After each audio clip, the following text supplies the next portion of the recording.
you are a B2B service-based business owner and you are looking to gain clients, create more impact and more value in your business to amplify your marketing message, Campbell Rappin, and take you through how to buyers, mastering your market, and making offers convert consistently, well, on the inside.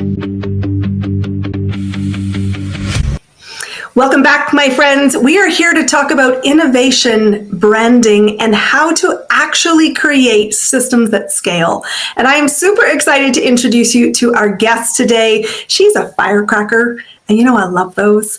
This is somebody who I met and thought, wow, she knows what she's doing. I would trust her with my brand, and I would trust her with my network. And I said, you should come play with me on Amplify Your Marketing Message. If you do not have the pleasure yet of meeting Sam Ghanem, this is going to be your moment to meet Sam. Sam, welcome, welcome, welcome.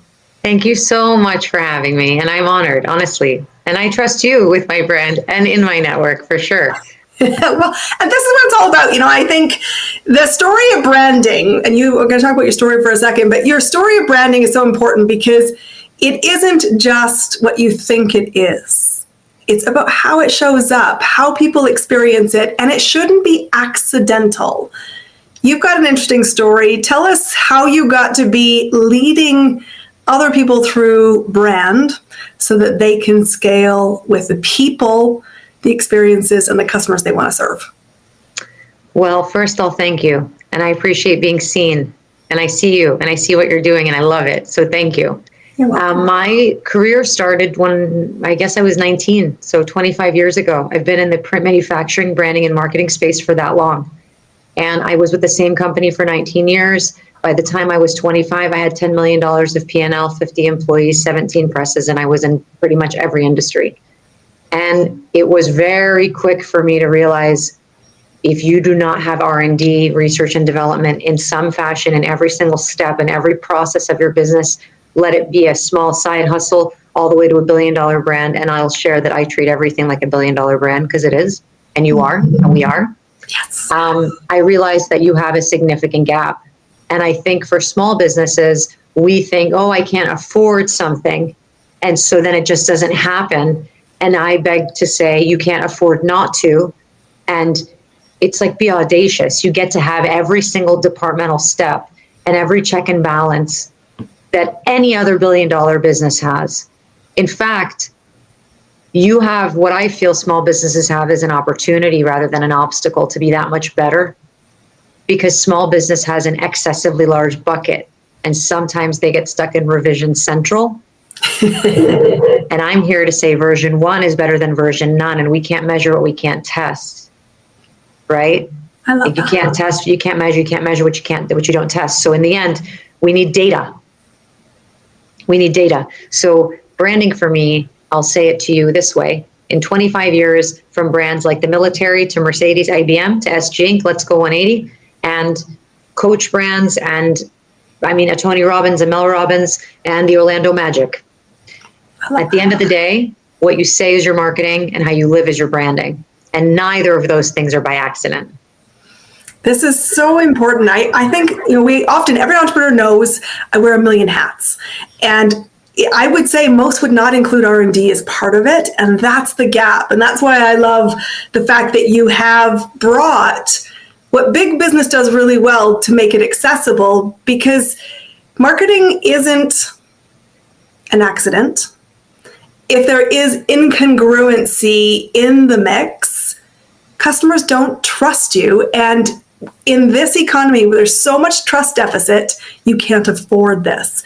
So talk to me about this accessible way to do R&D and the fact that you've got data, but you're not going to have perfection, but you are in pursuit of a winning formula. Right. So what I'll say is this. I think the best example is I'll use a solopreneur or a founder. We think we've got all the hats and we've got to wear them all. And that it is true, especially for a time. For a time. And then when you think of passing the baton or you create an expansion, when I think of scaling, I think tall and wide.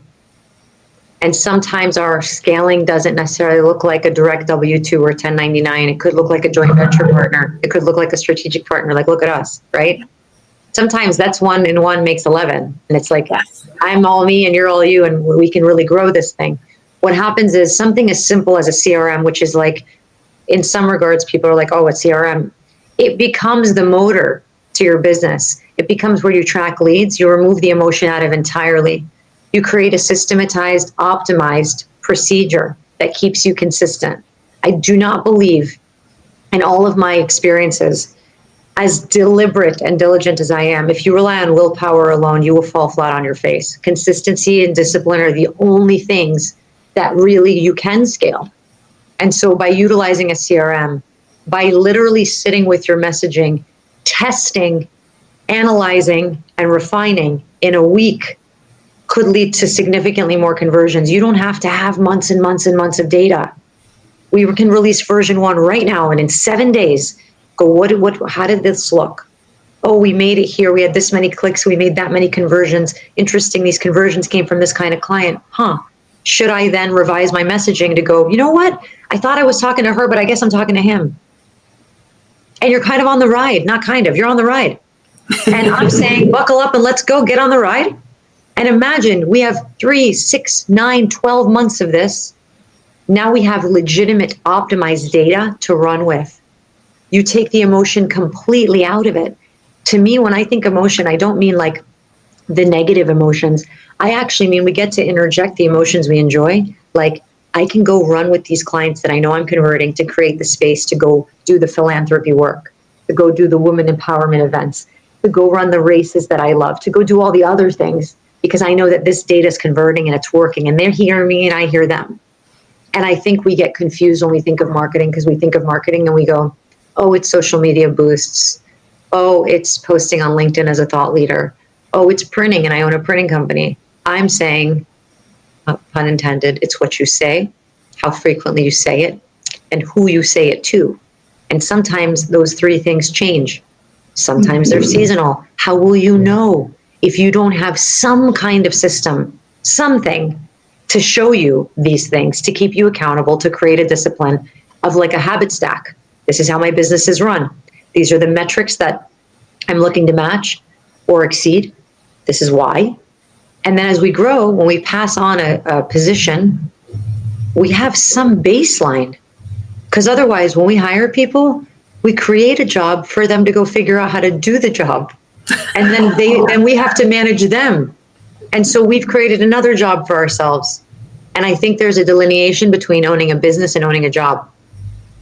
Yes. Right? 100%. I think we often underestimate, you say, we don't need months and months and months of data, but the thing that always stymies everybody I know when we come into conversation with them, who do you want to serve? There's some idea, but not great clarity. And then I say, who are you actually serving?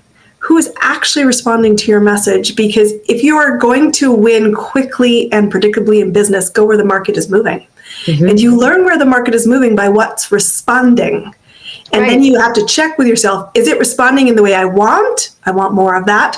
Or something is off. And that's the opportunity you're given with data. And every business owner needs a customer CRM, even if it's as simple as a spreadsheet, because the longer you're in business, the faster it is to lose clarity on what happened when and who's on first base. Right. Because you're like, who did I meet last week? I can't remember. I'm sure I sent them the email and no idea. Oh, I didn't do it. Oh, no wonder I'm not making any sales. So if you're in the emerging space and you need support, you've obviously got people like you who are fractional CMOs to come in. But whose role is it to lead R&D and to constantly bring it back to table? Because we know we could, and we're seeing the magic of possibility. How do we live it, though? And who's responsible for it? So the who, I think, varies on the business, but I'll say this. I opened up my own fractional capacity because I want the answer to that question to be the me or the me's of the world, so that the you's of the world can go live in your zone of genius, make the money, do what makes you happy and lights you on fire. And then someone like me brings you back and anchors you and goes, oh, cool, amazing. So this is exactly, these are the leads in our pipeline. These are the exact calls to action we're giving them. These are exactly how they're responding. This is where they are, who's on first, who's running that play. Oh no, that fell through. No big deal. This is how we come back from it. Or, oh, actually, nothing fell through. We actually need to hire. We need to divide and conquer. We usually have a more desirable problem But I think what happens is people with R&D, they think, oh no, it's the teacher who's going to scold me. I'm going to get the discipline or I'm going to get grounded. And it's like, no, it's the other way. It's actually the freedom. It's to say, if you're like me and you averaged at one point 40 events a month, what do you do with them? Because if you do not go into that event heart-centered and systematized, knowing a plan of action and a call to action of who's in the room and how you're going to connect with them so it resonates, that's step one. Two, if you don't have a system that backs you up your follow-up, because the fortune is in the follow-through, not in the follow-up. So to your point, did I send the email? Well, I'm ready for those emails to be sent before I go. I'm going to drop in the contacts and I'm going to drop in the specifics to our conversation. And those emails are going to go out within 24 hours of my meeting with a very deliberate call to action. And they're not a sales email either. They're, Christine, it was amazing. You lit me up. Thank you so much for seeing me. I cannot wait to take on this next project. We talked about X, Y, and Z this Thursday at 10 o'clock work.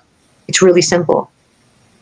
And then being able to understand what that translates to. Did they open it? Did they click it? Did it convert to anything? Sometimes it's figuring out, does your CRM work? It has nothing to do with you or the other person. Is your CRM working? It's true. We rise to our level of systems and we sink to the lack of them. Right. And I think we often just have systems out of sequence. There's two types of entrepreneurs in my observation. There are those that go with no systems for far too long until capacity and the number of eggs that get dropped become expensive. Or there's those that think, I'll build all the systems and then wait for my customers to get here. And both happen a lot. It's important that we start and that we refine. And that's what the whole R&D process is. How does that lead to branding and how people experience us? So we have an idea. We have a desired call to action. Maybe we have a logo, a slogan, and a stamp of our business and who we are. In our minds, not only do we love it, we live it. Our team's on board, we're ready. We need clients. Version 1 is better than version none. We run a play on version 1. Based on the response, it doesn't mean, oh, I sent out 100 warm hellos and I only got 20 back. And so the whole thing is scrapped. No, it's taking those 20 and going, who are they? What do they do? Who are their clients? What pain points do they solve? Wait a minute, maybe I've got my client avatar wrong. To your point, maybe the persona is different than what I thought, but right now they're biting. What do? I refine for them, especially when you're sitting in the launch space. We know what our hearts want, and we also know what the market wants. Sometimes they're not the same. As long as you're acting in integrity, sometimes you flip your business plan or your model. You thought that maybe your clients were mid to large business, but you realized actually small wants me more than I ever thought. I'm going to do a 90-day run and I'm just going to lock arms with all small. Small might be a small enterprise solution. Small might be 49 employees or less, and small might be, in the $500,000 range of revenue. Depends on how you measure it. But when it comes to branding, a brand is a living, breathing entity. Why? Because it's you. A brand is not a third party. So if you are constantly under development, if you give yourself oxygen, vitamin B, D, and water, those same things are needed to give life to your brand. The same way you water a plant and you rotate it, the same thing happens to you as a brand. I think where the disconnect happens is when we treat our brand like it's outside of us. We treat it like an afterthought. I did my logo package. I spent $20,000 on my CRM and implementation. I have a beautiful brand guide. Everyone at SG Inc. says, if you think it, we ink it. That's our motto. Okay, cool. Who's our client? Are they saying it? Because in reality, we maybe aren't our client, right? And I think that I've learned from the most massive government agencies to delicious mom and pop restaurants, all you ever want to know is that you're working and that it's working, that you're working it and it is working. And the only way to know that is to be able to test out your brand, your messaging. Generally speaking, what converts a client is how you make them feel. You are selling a belief. So is the aesthetic of your brand pretty? That is an ambiguous, interpreted statement. Is your message landing to your ideal client? There's more proof in the pudding there. And so when you do the R&D, you're able to really anchor yourself in your language create a culture around that language, and test to see if your clients respond to it. And if they don't, what beautiful feedback to adjust. It's like you would have never known. You would have spent hundreds of thousands of dollars on an idea with no testing. Well, and I think we often don't know, as we hope we think we do, what the market wants. And we think we're going to curate the demand. And you can. It's just a very long runway, and there's a very expensive pathway, and the R&D is not optional in that path. If you're going to go from zero to curate demand, you're going to be stuck.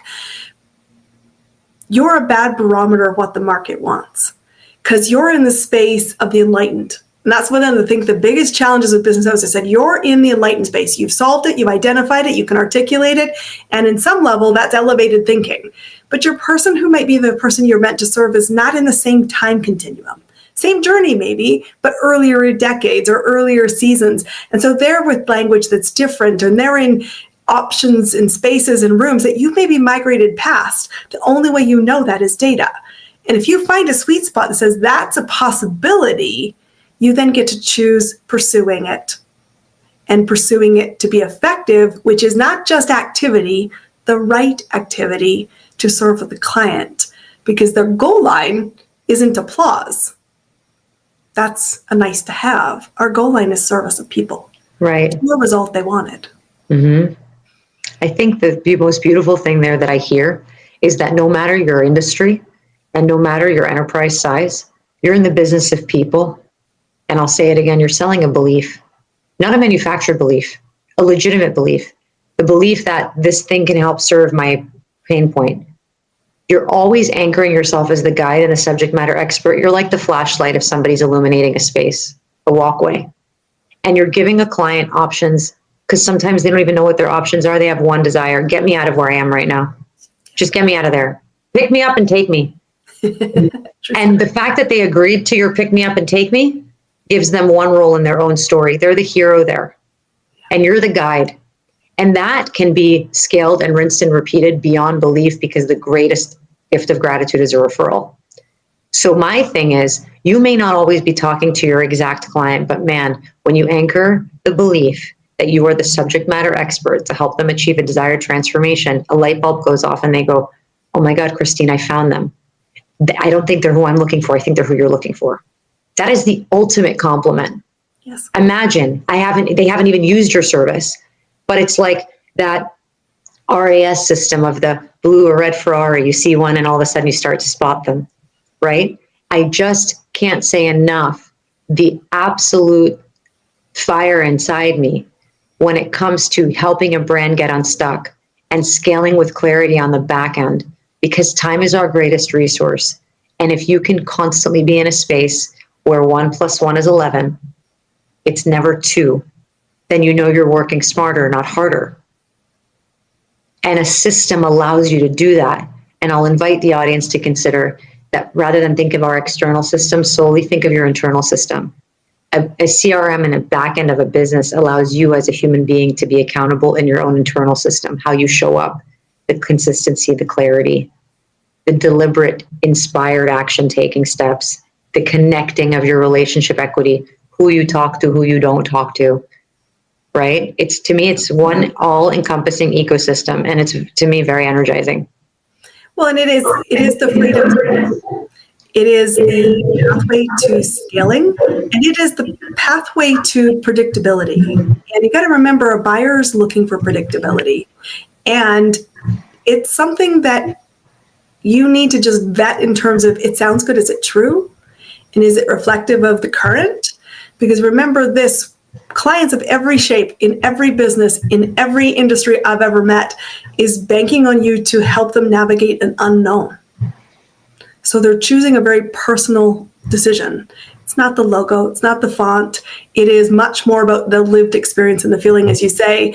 And so I want to ask you this, because I ask all my guests this to illustrate how you win in the marketplace.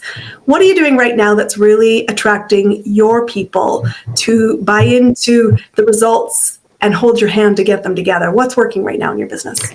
To me, what's working extremely well are my strategic partnerships.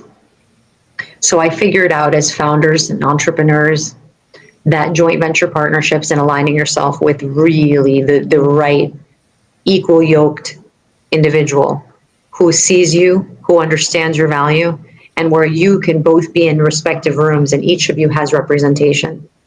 We can go so much further together. 2 things it did for me. I didn't need to be in every room. When you're busy or delivering your clients the service and the desired transformation, that's what you prayed for, right? That's what you worked for. But I figured out you're developing an ecosystem, a tribe of like-minded entrepreneurs who run alongside you. Helps me from a mindset perspective, because it's this concept of agency of self doesn't mean isolation. Mm-hmm. It's the opposite to me, actually. I'm like, hello, warm hug, come in, let's go do this thing. Secondarily, it is incredible, like I mentioned, what a referral from a client, prospect, or colleague sounds like. And so when you're a trusted expert or resource to someone, and I'm able to hand them off to you, I've not only given you the ultimate compliment, I've done some of the heavy lift with you. Like, I bring them to the table for you, and it's bliss. It doesn't mean that it's easy, but there's a lot more ease. Yeah. And it took me a long time. I'm on year 6 of being fully on my own. And I would say that landed hard in year 5. And I recognize that the power of entrepreneurs is that we all get to connect our ecosystems in the way that complement each other. Unlike a job where you're working with a bunch of people and maybe you like them, maybe you don't, but you kind of have to. In this space, we get to create our colleagues and our coworkers, yes, right, outside of our organizations. And that's kind of proof in how you and I met. It is exactly right. In the right opportunity and a belief in the values that we're aligned to say, let's go play. Yeah. And I love this freedom of, you don't have to be in every room to be in every room. Right. Somebody really understands your brand, really understands what your promise is, and knows that you will walk your talk if you're gifted a referral. So how do people find you and work with you in the work that you do? So my website is I am Sam Ghanem. So it's IamSamGhanem.com. And my Instagram is at SamWGhanem. Guys, go connect to Sam. She's an amazing human being. I'm very grateful our paths crossed. Me too. Know that we're going to do some really fun things together and bring brands and humans to success stories together, because it is the lived experience. It is the feeling we create. And my friends, the future is human. Don't ever mistake that, because the relationships are the catalyst you are seeking. Thank you for being my guest today, guys. This is Amplify Your Marketing Message. Be back here next week. We're going to help you find your next client fast and have a lot more fun on the journey to it. Thanks for being here today. Thank you so much. That's a wrap on another amazing episode of Amplify Your Marketing Message with me, host Christine Campbell-Rappin. Be sure to subscribe on your podcast platform so you don't miss another great episode. Be sure to visit christinekevin.com/podcast to get free resource on Haster, your marketing message. We'll see you all on our next episode.